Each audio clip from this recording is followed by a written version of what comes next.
All right, we are going to discuss tonight the topic of interfaith dialogue from the point of view of humanity. So, humanity as the basis for interfaith dialogue. And if we compare the document that we are discussing today with Nostra Aetate that we discussed last week, there is a huge kind of leap, so to speak. We will see the document closely in a minute or so. But we have to remind us that the Catholic Church has been progressing in this field, almost becoming a leading organization or religious community that is really doing this kind of pioneering work all along. If Nostra Aetate is kind of one way street of dialogue, the Catholic Church is kind of saying something pretty positive about other religions, but from his own or from her own perspective, is the Vatican Council document. Now we are dealing with some 55 years later or so, we are dealing with a document that is signed together, not only by the leaders of the Catholic Church, but also by others, by a Muslim leader. So it's a joint document. So this is a sign that after 55 years or so, there is this development that should be celebrated. So I would like to open this small presentation, short presentation from my part with a video about the occasion. In 2019, Pope Francis was visiting Abu Dhabi in the Emirates in the Middle East. And this is the video. Pope Francis signs a joint Muslim-Catholic declaration in Abu Dhabi, opening what he calls a new page in relations with Islam. Thank you, young man. Pixar and the Catholic faith. Meet Philip Mecha, designer at Pixar Animation Studios, and learn how his Catholic faith inspired him during his work on The Incredibles 2. And stay with us to learn about the ministry of a Franciscan friar among the refugees in Greece. For all this and more on this week's Vaticano.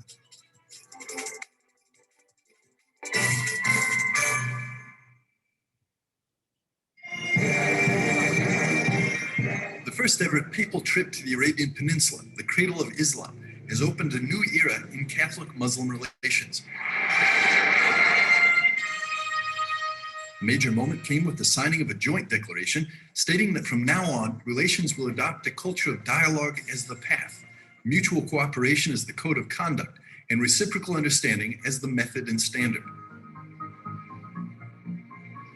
EWTN News and National Catholic Register correspondent Edward Penton traveled to the Emirates with the Pope and witnessed the historic moment. It was incredible to see. I've been following this for over 10 years now. When I went to the region back in 2008, there was talk about the possibility of Pope Benedict then visiting, and what a huge momentous event that would be to have a Pope on the Arab Peninsula for the first time. And so to follow this and to see it through is really quite something. It really is very, very interesting to see this happen, and nobody expected it to happen.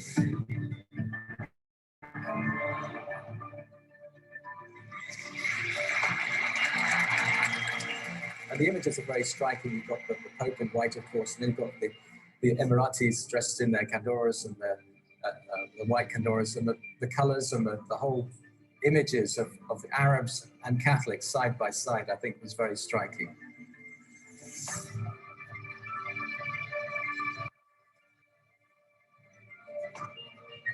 There's a very strong, vibrant Catholic community there of immigrants. They come together.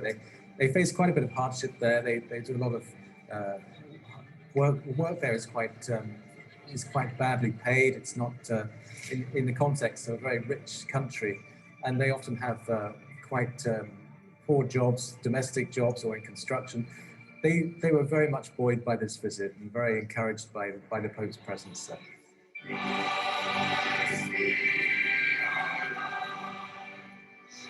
what was unprecedented about it was that in the United Arab Emirates, you're not allowed to celebrate outside churches. Catholics aren't allowed to celebrate outside churches. And so to have an open air mass in the country was a huge concession by the government. And in fact, they were praised for their organization, the way that they put it on. Yeah, there's a big push by the United Arab Emirates to push this image of tolerance. It's a year of tolerance for them in their country. But there are concerns that there isn't actually a lot of tolerance, in the sense that there are still religious freedom restrictions in the country.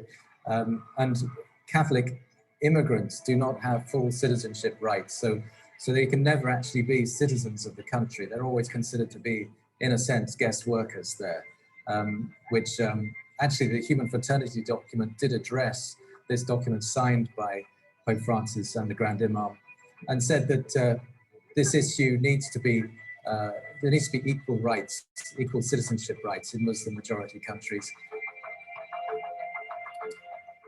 The Human Fraternity Conference is really the main focus of this trip, at least for the Holy Father. This was a meeting that brought together heads of religion, particularly the head of the Al-Aqsa University in Cairo, which is the leading institution of Sunni Islam. The Grand Imam there was the main focus of this as well. They both signed, he and the Pope both signed this Human Fraternity document, which really tried to call for mutual respect, peace and reconciliation between the two religions, and call for non-violence and not to use violence in the name of religion.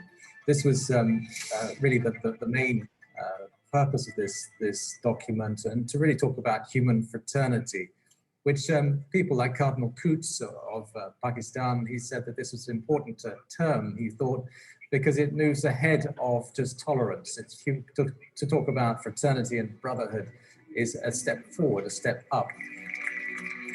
The Catholics in the region are hoping that there'll be greater religious freedom, less restrictions. Churches will be allowed to be built. There are only 9 churches in the United Arab Emirates for a Catholic population of 1 million faithful. So there's a lot of faithful, just very few churches. So they want more churches built there. They want especially churches in Saudi Arabia, the neighboring country. So the whole region, I think, are hoping that this visit will produce those kind of fruits and enable Christians, Catholics in particular, to worship more freely. There was some concern about the declaration, and that it talks about plurality of religions. Pluralism is willed by God, and this is not something the church has believed. There is only one true religion, and that's the Catholic faith. And so I think there was some concern that this was perhaps an incorrect, even a heretical statement within the document. Some have played it down, some say it needs to be read in context.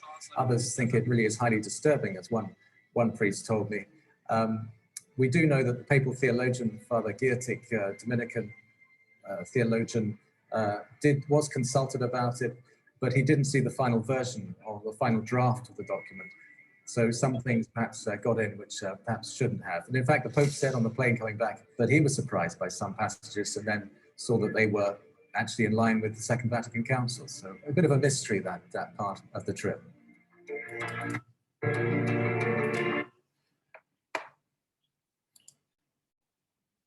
All right, that's a short the part of the video, a longer video that you might be interested in viewing the whole. For our purpose, I think it's enough to see the flavor, the part of it, the document, but also the historic visit of Pope Francis to Abu Dhabi, and already some controversy about the document. That says, because I'm sure many of you have read it, read the document, not that long, a document that says that the plurality of religion is willed by God. It is something positive because it's willed by God. Plurality is just it's not only a sociological fact, but rather a theological fact. God wills the plurality of religion. This is something quite shocking, according to the journalists. So we'll see in our discussion. What do you think of that kind of statement? But indeed, the document, the video also says that the document is in line completely with Vatican II.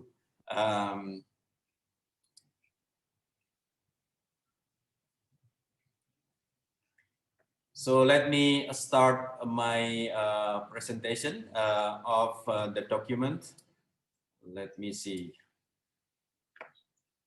So as you see the video, the Pope signed the document together with the Grand Imam of Al-Azhar in Cairo, but he was invited to come to Abu Dhabi and then sign the document together.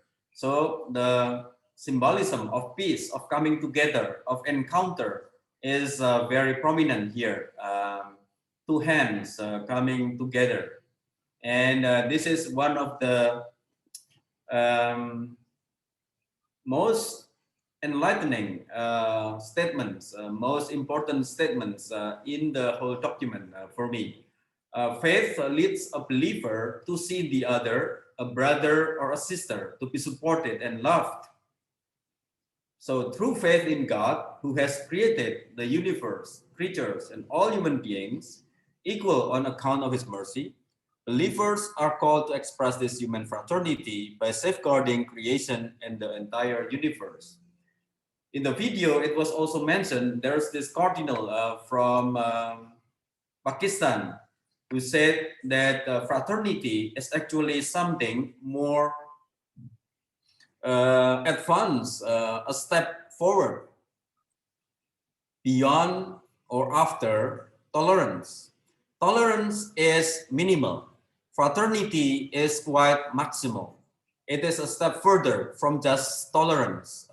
Interreligious tolerance or religious tolerance is a basic one, but we need to go beyond that. And the document, Pope Francis and also the Grand Imam agree that we need to step forward beyond tolerance, and we have this new kind of framework called fraternity, human universal fraternity. So, and it is based on faith. It is religious. The basis is religious because we are all created by the same God. So the topic of this document is faith, brotherhood, the environment, and the poor. Faith in God serves as the basis for universal brotherhood. This is the theological basis of the document. So it demands from all of us an attitude of brotherhood and sisterhood, embracing all human beings, no matter how different they are in terms of ethnicity, religions, culture, nations, and so forth, race. We have to embrace all of them on the basis of faith, not just on the basis of something else. This is the religious theological foundation of dialogue. If you believe in God, you should love your brother and sister, all human beings and all the creatures. So the scope is rather cosmic. It's so universal, coming from the word universe, not just human beings actually, but rather fraternity to all things that exist, to all parts of the universe. So the document also invites us to express human fraternity by safeguarding creation and the entire universe and supporting all persons, especially the poor and those most in need. So there's this integral vision of reality. Human beings, especially the poor, have to be defended, but within the framework of the whole creation, the whole universe. This is one of the signatures of Pope Francis because he took the name Francis from Saint Francis of Assisi, who has this message of universal brotherhood with the whole creation. He calls the moon, the stars, the sun as his brother, right? Water, his sister, the earth, his sister, and so forth. So this is the kind of vision that is there in Pope Francis's pontificate. And the meeting point between religious communities are common concern in the society. In other words, the document says that we need to be responsible global citizens, not just a faithful of certain religion. A good Catholic should be also a good global citizens to care for the earth, to respond boldly to the challenges of our day, human and social challenges as well. And the document is meant to be a guide for future generations. So it's good that a lot of you are young people and you come together to study this kind of document, to advance a culture of mutual respect in the awareness of the great divine grace that makes all human beings brothers. This is one of the things that are mentioned in the document as the goal of the document. So, and as the video mentioned,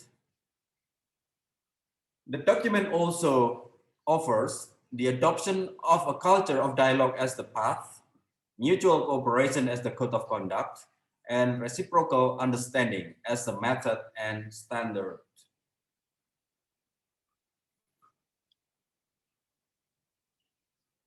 We will go into the details of the text. So there is the structure of the document is very simple. Introduction, the vision of the document, reflection on the transcendental values, and then the reality, the joys and sorrows, the problems of our contemporary world. So this is a document that comes out of reality. This doesn't come out of speculation, but coming from a concern for the future of our world, given the fact that we have now in this crossroad kind of time, scientific and technical progress, therapeutic achievements, the digital era, the mass media and communications, but there's also problems, poverty, conflict, suffering, corruption, arms race, social injustice, inequality, moral decline, terrorism, discrimination, extremism, and so forth. So the document starts from this contemplation of the world, the current state of the world, of our world, our common home, so to speak.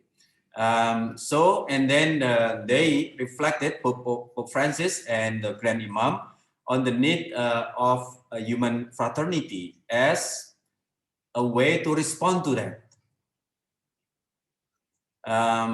Based on faith in God. So they come together as persons of faith. And here comes the document. The basis of the brotherhood is, again, faith in God. It is humanity, but humanity united in God. Not just humanity, not a secular understanding of humanity, but rather it involves a theological and religious understanding of humanity. And the document is very simple. Look at the structure. In the name of God. So the name of God is mentioned, but in the act of naming God, Pope Francis and the Grand Imam agree on certain things, how we name God, what kind of things that we attach to the name of God. In the name of God, who has created all human beings. So this is a God who has united all of us because he is the creator, who has authored the bond of brotherhood and sisterhood. So God is the fountain, the source of unity of all human beings. And then you see the structure is changed. In the first line, it is called, or it starts with in the name of God, but in the second line and so forth until the end, almost the end, it starts every line with in the name of certain concerns, in the name of certain values, in the name of certain graces of God that are very particular. So the dynamic of the document is very interesting here. We start from God, but God then has given us different entities to defend different values, So now it's not in the name of God, but rather in the names of the things that are dear to God. So it becomes from coming from above, we go down to the earth, to the realities of our world, innocent human life. We have no right to kill in the name of the poor and those who are marginalized, in the name of orphans and widows and refugees, the exiles, victims of wars and so forth. And then in the names of peoples who have lost their security, peace, victims of wars and so forth. And then in the name of a value, human fraternity, in the name of fraternity against extremism and division. And then in the name of freedom, that is a grace of God to human beings. And then in the name of values of justice and mercy. Of course, Pope Francis believes that God, the name of God is mercy. Mercy belongs to the fundamental understanding of God. And then in the name of all persons of goodwill present in every part of the world, not just religious people, but also people of goodwill. And then it comes back to in the name of God. They agree on three things. The adoption of a culture of dialogue as the path, mutual cooperation as the code of conduct, and reciprocal understanding as the method and standard. They agree on that in the name of God. And then they close the document with all those explanations. The function and role of religions in this very disturbing world of ours. And let's see some of this part that can be problematic. First, we who believe in God and in the final meeting with Him and His judgment. So this is the kind of meeting point between Islam and Christianity and Catholicism, right? Muslims and Catholics believe in God, also in the final meeting with Him and His judgment. So I don't know if Buddhism is taken into account, then it would be different, right? In this case, this particular language belongs to Abrahamic monotheism, Abrahamic monotheistic faiths, Islam, Christianity, and Judaism. On the basis of religious and moral responsibility, this is rather universal. And then they make that call to all leaders of the world to work to spread the culture of tolerance and of living together in peace, of intervention at the earliest opportunity to stop the shedding of innocent blood. We keep hearing something from Myanmar these days, right? And we see how international community seems at times to be lost, to be unable to intervene at the earliest opportunity. Politics on the global level has become so complicated for that to happen. But Pope Francis calls for us, for leaders to pay attention to this. And then philosophers and religious figures to confirm all these good things, the values as anchors of salvation for all. So everyone is saved, right? And the anchors of salvations are peace, justice, goodness, beauty, human fraternity, and coexistence. These are anchors of salvation for all. So salvation here is understood in terms of very inclusive category, very real. It corresponds to the notion of the kingdom of God in the Bible. Now it comes back to contemporary reality. The document starts out from that profound consideration of our contemporary reality, of our world that is filled with this kind of problems, desensitized human conscience, a distancing from religious values, secularism, in other words, and prevailing individualism. We can discuss later how much you see this kind of element of our world as being there in your own context. Prevailing individualism, materialistic philosophies that defy the human person and introduce worldly and material values in place of supreme and transcendental principles. So the documents defends humanity, but humanity that is connected to transcendental principles, to God, not humanity in itself. This is not a secular ideology, but religious faith in the dignity of all human persons created by God. And then they go into this problem of our time. On the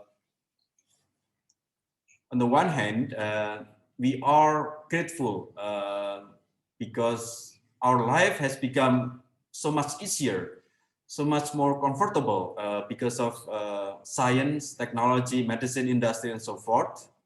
But there are also moral deterioration and that influences international action and weakening of spiritual values and responsibility. There is atheistic, agnostic, or religious extremism, destruction, the third war being fought piecemeal.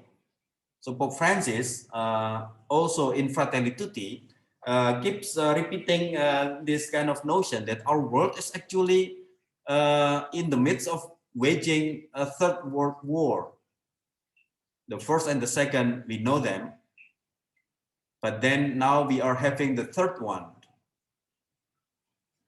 conflicts and the plights of the poor, the orphan, and so forth. And then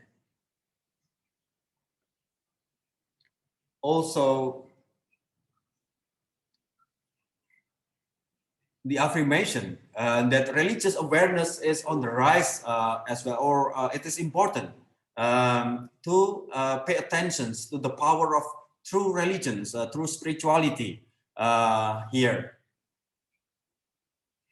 And the Pope reminds us, and the Imam reminds us about the most important aim of religions is to believe in God, to honor Him, and to invite all men and women to believe that this universe depends on a God who governs it. So this is important. God is the creator of the universe, but it doesn't stop there. God also upholds the universe. God is present in the universe. He governs the universe. He is actively involved in the universe. He is the creator, but also our protector, our sustainer. He sustains the existence of the whole universe, and so forth. So we have to defend creation. And then religions must never incite war and so forth. This is rather, common that we hear. True religion must never incite war, hateful attitudes and so forth.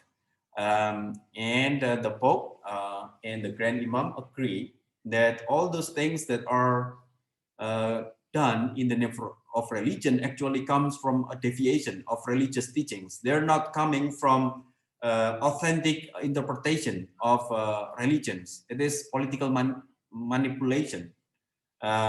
So this is important because if the Pope says so, we don't blame Islam as a religion for terrorism, for example. We don't blame religion itself, Islamic religion itself, for the wrong interpretation, for the wrong deviation of its religious teachings. So it is something that is quite important because at times Christians, including Catholics, they believe that Islam itself as a religion has this kind of tendency. It is not interpretation, but rather it belongs to the very core of Islam to teach those kind of things. Here in this document, the Pope is quite explicit in refuting that kind of view. that true religion doesn't teach that kind of hostility, extremism, and hateful attitudes.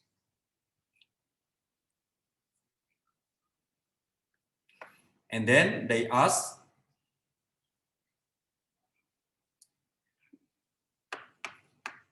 they invite us to believe that God did not create men and women to be killed or to fight one another. So God is love, God is merciful. And we will discuss about that, the meeting point between, for example, Islamic theology and Christian theology on the notion that God is merciful. God is Ar-Rahman Ar-Rahim in the theology of Islam. So here comes, the document mentions the role of religions in the construction of world peace, the values of peace in every religion. Religions also need to pay attention to freedom. Freedom is the right of every person. That's why Pope Francis is also defending the freedom of religion in Abu Dhabi, right? The video mentioned that as one of the points that Pope Francis was kind of defending the freedom of Christian people to worship there, to create a community to worship in churches, for example. There are around 1 million people, Christian people in the whole country, United Arab Emirates, but freedom of religion for non-Muslims is still a problem. Now, this is the statement that is quite problematic according to the video.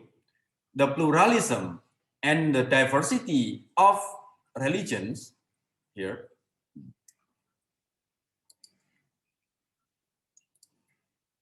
color, sex, race, and language are willed by God in his wisdom, through which he created human beings.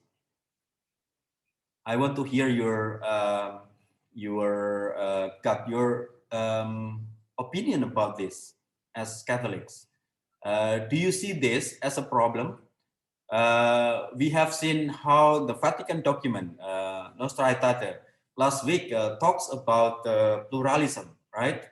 The church also respects the goodness, the things that come out of every religious tradition, and the spirit is at work in those religions. But if you say that pluralism, the diversity of religions, in some sense, is willed by God in his wisdom, do you agree with that? Does it strike you as a very offensive statement, crossing the boundaries of orthodoxy? In what way God wills that diversity of religions? We'll talk about this maybe, but I on a deeper level, but I want to hear your take first on this. This divine wisdom is the source of it, from which the right to freedom of belief and the freedom to be different derives. So the conclusion is quite commonsensical. We have this freedom. This freedom is given by God. So it is imperative for every government to recognize the freedom of religion for all. In Iraq recently, Pope Francis also talks about this. He was defending the plight of the Christian communities in Iraq because the number was dwindling down. They're losing the faithful there, members of the faithful, from 1.5 million in 2000 and perhaps 3 to now only 200,000 people. So this is quite basic. Justice based on mercy. It is a very important notion. We'll have the discussion next week or so about this. And then dialogue among believers means coming together in the vast space of spiritual, human, social values. And from here, transmitting the highest moral virtues that religions aim for. So the kind of dialogue that we are envisioning also is in relation to this kind of point that Pope Francis is offering here. There is this vast space of spiritual, human, and shared social values. We share values, spiritual values, human values, but also social values. And dialogues can happen in all those spaces, right? We'll come to that in the weeks to come. Protection of places of worship and so forth. Incorrect interpretation of religious texts being the source of extremism and so forth. And full citizenship. This is also mentioned in the video. In some countries, foreigners and Christian foreigners, for example, are barred from achieving or gaining full citizenship. In the Gulf states, there are many workers coming from Pakistan, from India. Some of them are Christians, I believe, and all of them don't have access to full citizenship.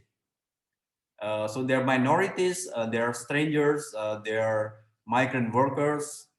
So this is indeed a very sensitive issue in that, particularly in that region of the Middle East. So if the Pope and the Grand Imam agree that the concept of citizenship should be based on the equality of rights and duties, it is already something. I'm not sure if it can be done very soon because politics is very complex. But in itself, this kind of message is already very important. And the woman as well, the right of women is also emphasized here. All right. So, and then you can see the other details. I just want to show you some of the most insightful parts of this document. And in the future is here. The document is meant to educate a new generation, to bring goodness and peace to others, like what we are doing in this forum, I think. So that is the document. And in the next, how much time do I have, Nailan? I will give you overview of the important things because I've sent the presentation to Nailan and Nailan will share it to you. Then I think you can just consult some of those slides of mine later. I just go over it rather quickly for the sake of time. This is some of the pictures of Pope Francis's visit to Iraq very recently, last week, I think. He was visiting ruined church in the city of Mosul, I think. Christians were killed, their churches were destroyed and burned down, and Pope Francis was saying mass there, or visiting at least the place. So he was defending again the rights of Christian communities to exist there, to be respected as citizens of the state of Iraq. So I will end my presentations with this kind of conclusions. In terms of theology, the Abu Dhabi document is quite distinctive. It is rooted in the true traditions, Islam and Christianity. Muslim and Christians can recognize the truth of that document, but it also goes beyond the technical and doctrinal language of the two traditions. The theological language of each religious tradition, for example, Islam and Christianity, which serves as a marker of difference, is not used explicitly. For example, the name of Christ and the name of Muhammad are not even mentioned there. If you look at the document very closely, you will not find any word referring to Christ or Muhammad, or the Quran and the Bible for that matter. all those specific languages are missing. Why? You might ask, we might ask, because maybe, or not just maybe, surely this is a joint declaration. So they have to come to a common language without really leaving behind their theological understanding, their faith that is quite specific and different. They come together as religious leaders who are concerned with the world. So the concern is not with theology, but rather with humanity. What is the situation of humanity now that they have to tackle, to respond to? So theological substance is kept intact. The Trinity, God is love, and so forth are there. The document does not go against the doctrines of the Catholic Church, no way. But the theological language that is quite technical is avoided for the sake of common ground. So the idea of the Quran and Muhammad as God's grace to the whole universe, Rahmatan lil Alamin in Arabic, is there as well. But the word Quran and the word Muhammad are missing. And then the theological language of Abu Dhabi Document can be criticized. We see the document, it has been criticized, right, by people. Some people say that the statement that pluralism, religious pluralism is willed by God is heretical. It is criticized, but we might be able to criticize this kind of document, but the central message of the document is very clear. Naming God in the name of God and so forth and so on, as we see in the document, is an activity that has to be done together. And the name of God has concrete demands of us, the change of attitude and actions, concrete actions. That is the central message. Theological language of Abu Dhabi Document is the choice of theological ethics. It's more ethics than systematics. It's not doctrinal, but rather ethics, religious ethics. It's not the language of abstract philosophical theism, which stresses the correct understanding of God, the true understanding of God. So those who object to the statement that pluralism is willed by God, like in the one in the video, maybe focusing their attention to the truth, but doesn't stress or lose sight on the good, the common good and the beautiful, the harmony, which is beautiful. That becomes also one of the things that the document strives to achieve. Abu Dhabi Document is an example of global public theology, rooted in specific religious traditions. Its distinctive theological flavor is still recognizable by Christians and Muslims, for example, but that theology is clothed and presented in the language of public and global ethics, recognizable by all citizens in the world due to its connection with the common good. It's a creative follow-up on Nostra Aetate last week, a joint document. It's not a one-way street dialogue. And these are questions that I propose for our discussions. Do you agree with Abu Dhabi Document that humanity should have a center stage in interfaith dialogue? What are the pros and cons, and then does this kind of dialogue work in the context of your life, in your society? What are the things that might go against this kind of dialogue? I hope the questions are simple and clear. All right, I stop here.